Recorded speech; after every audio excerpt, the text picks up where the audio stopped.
রাজ্য সরকার অপরাজিতা বিল পাশ করে, কিন্তু কবে হবে আইন? কেন এখনো অনুমোদনের জন্য পড়ে রয়েছে? কেন্দ্র কেন উদ্যোগ নিচ্ছে না? এবার সেই প্রতিবাদে রাস্তায় নামলো মহিলা তৃণমূল কংগ্রেস। আরজিকর কাণ্ডের পর অপরাজিতা বিল পাশ হয় বিধানসভায়, কিন্তু আইন এখনো হলো না। কেন এত ঢিলেমি? এবার সেই প্রশ্নে সোচ্চার হয়ে পথে নামলো মহিলা তৃণমূল কংগ্রেস। উত্তর কলকাতা মহিলা তৃণমূল কংগ্রেসের উদ্যোগে শ্যামবাজার পাঁচমাথার মোড় থেকে বিবেকানন্দের বাড়ি পর্যন্ত মিছিল বেরোয়। মিছিলে হাঁটেন শশী পাঁজা, স্মিতা বক্সে, নয়না বন্দ্যোপাধ্যায়, সুপ্তি পাণ্ডে, শ্রেয়া পাণ্ডেরা। মিছিল থেকে তারা দাবি তোলেন অপরাজিতা বিল দ্রুত আইনে পরিণত করা হোক। কেন এখনো তা আইনে পরিণত করা হয়নি, সেই প্রশ্ন তোলেন শশী পাঁজারা।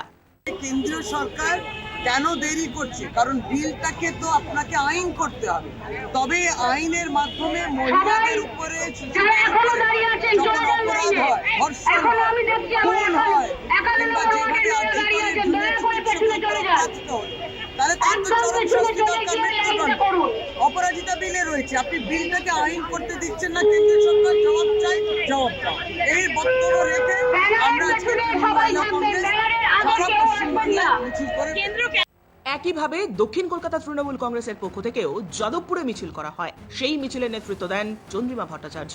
রাজ্যের শাসক দলের অভিযোগ, কেন্দ্রীয় সরকার ইচ্ছাকৃতভাবে এই নিয়ে উদ্যোগ নিচ্ছে না। রাজ্যপাল বিলটি রাষ্ট্রপতি দ্রৌপদী মুর্মুর কাছে পাঠিয়েছেন, রাষ্ট্রপতির কাছে অনুমোদনের জন্য পড়ে রয়েছে, কিন্তু কেন গড়িমসি, সেই প্রশ্নই তুলছেন মহিলা তৃণমূল কংগ্রেস।